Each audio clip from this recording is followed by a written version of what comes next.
টাকা দিয়েছে, যখন আমি না দিতে পারলাম সেই 25,000 টাকা আর 15,000 টাকার জন্য দাফনে বাধা। চুয়াডাঙ্গার দামুড়হুদায় সুদে টাকা আদায় করতে এক মরদেহের দাফনে বাধা দেওয়ার অভিযোগ উঠেছে মর্জিনা খাতুন নামের এক নারীর বিরুদ্ধে।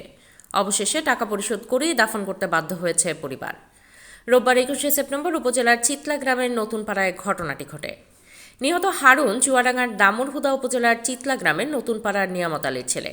তিনি পেশায় রাজমিস্ত্রি ছিলেন। স্থানীয় সূত্রে জানা গেছে, মেয়ের বাড়ি মেহেরপুরের মহাজনপুরে বেড়াতে গিয়ে রোববার 21 সেপ্টেম্বর হৃদরোগে আক্রান্ত হয়ে মারা যান রাজমিস্ত্রি হারুন। মরদেহ নিজ গ্রামে আনা হলে পরিবার পরিজনের কান্নায় ভারী হয়ে ওঠে পরিবেশ। এদিন আসরের নামাজের পর তার দাফনের প্রস্তুতি চলছিল।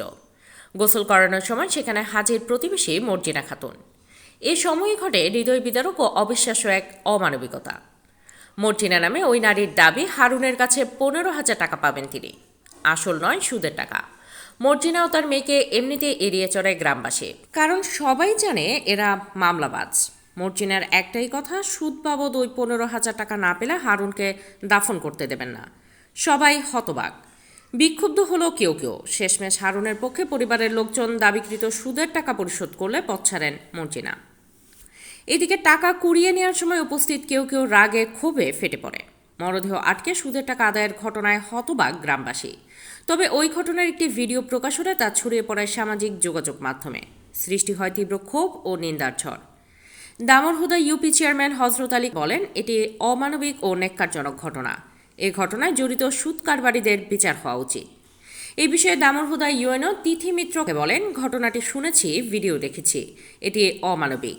আমি আরও খোঁজ খবর নেব। আর ফের 10,000 দিলাম, আর 15,000 টাকা আমার কাছে পেতো। আমি বলছি সেই টাকা আমি তোর এবার দিয়ে দেবো। সেই টাকা কালকে নিয়েও হয়েছে, শিকারও খেয়েছে, আর বলছে এই মারা বের করতে দেবো না। এবার সবাই বলছে যে আমরা দেবো, তাও সে শিকার খাচ্ছে না, সহ্য করছে না। সে বলছে আমার টাকা দিতেই নাচ বের করবা, তাছাড়া আমার নাচ বের। আমরা নিয়ে যেতে চাই। মর্জিনা নামের ওই মহিলা ওনাকে বলে যে উনি আমার কাছে টাকা পাবে, আমি ওকে নিয়ে যেতে দেবো না, আগে আমাদের টাকাগুলো পরিশোধ করো, তারপরে নিয়ে যেতে দেবো।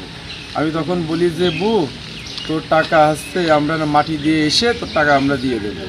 তখন বলে না, আগে আমার টাকা দিতে হবে। তারপরে আমরা বলি আমার বাড়ি গরু আছে, গরুটা তোর বাড়ি বেঁধে দিয়ে আসছি, বেঁধে দিয়ে এসে আমরা পরে টাকা দিয়ে গরু ছুড়িয়ে নিয়ে যাব। বলে না, আগে টাকা। 15,000 নাই, আরো বেশি পাই।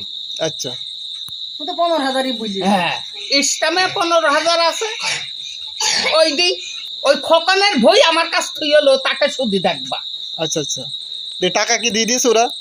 দিছে। দিয়েছে। তাহলে তো এখন আর কোনো ঝামেলা নেই। না না না। News desk, signal TV.